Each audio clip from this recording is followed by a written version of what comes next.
I see 5 items that the county is trying to work on to improve the economics of the local county. Housing, which Mr. McFadden just talked about. There's going to be a discussion of it.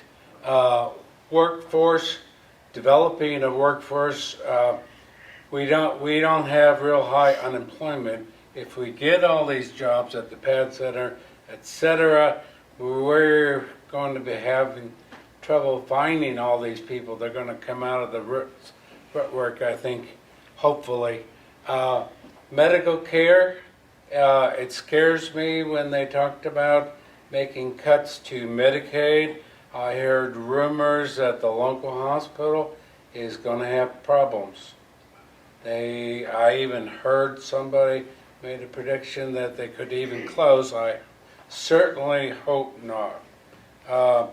Job opportunities, that's what we've been trying to do ever since I came on this board 3.5 years ago. And lastly, education. I'm glad to see Mr. Arritt here. I was hoping Kim will also be here. I might try to get to do the school board and stuff. It is my understanding that the Virginia Department of Education published the latest SOL scores actually several weeks ago. My daughter, who's in Charlottesville, has already told me that she found out in June what her kids did on the individual tests and stuff.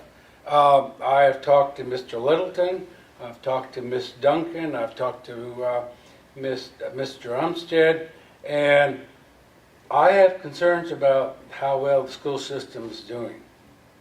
And I would love to hear what your response to those concerns are. It seems that the elementary schools, particularly Callahan and Sharon, are not having problems.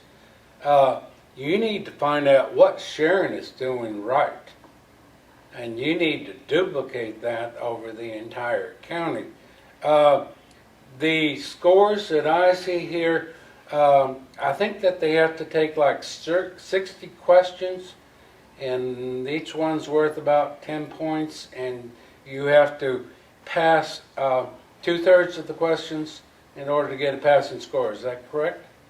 Off the top of my head, Dr. Goings, I'm not sure, but yeah, there's a pass Yeah, metric to it. And I'm concerned about particularly the middle school and the high school, reading and writing, particularly science and math. I mean, the only other subject is history that they do SOLs on. You know, the numbers are in the 50s and 60s% of the people taking the test or passing. And that is comparable to what it was last year. And it's not a whole lot different from what it was in at the end of 23 and 22. So I would like to see, when are we going to see significant improvements? You know, 10 years ago, we had a lot better scores than we do now. And I've seen the last 3-4 years that we're not making a lot of progress. Now, I didn't see any numbers on truancy. I hear Kim last year said something about truancy was a problem. Do you know what truancy numbers look like this year? We've made some strides. I don't have the numbers off the top of my head, but we have made some strides in that. But you're correct. Truancy and just attendance in general. We've had an Attendance Matters campaign through different schools, particularly at the high school. So attendance factors very heavily in student achievement. Sure. Well, I would almost like to say to the parents of Alleghany County, send your kids to school.